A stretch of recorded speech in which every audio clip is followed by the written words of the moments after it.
तेलंगणाचे माजी मुख्यमंत्री के चंद्रशेखर राव यांच्या भारत राष्ट्र समिती अर्थात बीआरएस पक्षाने लोकसभा निवडणुकीआधी मराठवाडा आणि महाराष्ट्रात हवा निर्माण केली होती। पक्षाचा देशभर विस्तार करण्याचा संकल्प घेत मराठवाड्यातील नांदेड मार्गे चंद्रशेखर राव यांनी महाराष्ट्रात दणक्यात एंट्री केली।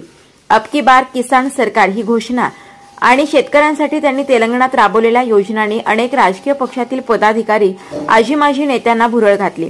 विशेषतः शेतकऱ्यांच्या प्रश्नावर काम करणाऱ्या संघटनांनी मोठ्या प्रमाणात बीआरएसचा पर्याय स्वीकारला। मराठवाड्यात सर्वत्र पक्षप्रवेश सोहळे, मेळावे आणि त्यानिमित्ताने चंद्रशेखर राव यांची खास दक्षिणेतील फिल्म स्टाईल एंट्री सगळ्यांना भावली।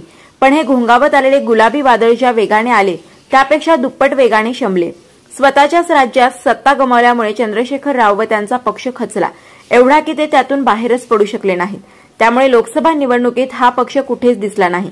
पण महाराष्ट्रातील आगामी विधानसभा निवडणुकीत मात्र पुन्हा मैदानात उतरण्याची तयारी बीआरएसने सुरू केल्याचे महाराष्ट्रातील त्यांचे नेते माजी आमदार शंकरअण्णा धोंडगे यांनी सांगितले। शेतकरी आणि कामगार चळवळीत काम करणाऱ्या नेते आणि संघटनेसोबत तिसरी आघाडी स्थापन करण्याची तयारी बीआरएसने सुरू केली आहे। स्वाभिमानी शेतकरी संघटनेचे नेते माजी खासदार राजू शेट्टी, शेतकरी जागर मंचाचे प्रशांत गावंडे, स्वतंत्र भारत पक्षाचे नेते अनिल धनवट, माजी आमदार वामनराव चटप, बुलढाणा येथील रविकांत तुपकर यांच्याशी या तिसऱ्या आघाडी संदर्भात चर्चा सुरू असल्याचे बीआरएसचे महाराष्ट्र प्रदेशाध्यक्ष शंकरअण्णा धोंडगे यांनी सांगितले। या संदर्भात चर्चा करण्यासाठी येत्या 18 जुलै रोजी पुण्यात पक्षाची महत्त्वाची बैठक होणार आहे। बीआरएस पक्ष तिसरी आघाडी तयार करून महाराष्ट्रातील सर्व 288 जागांवर लढणार असल्याचे धोंडगे यांनी सांगितले आहे।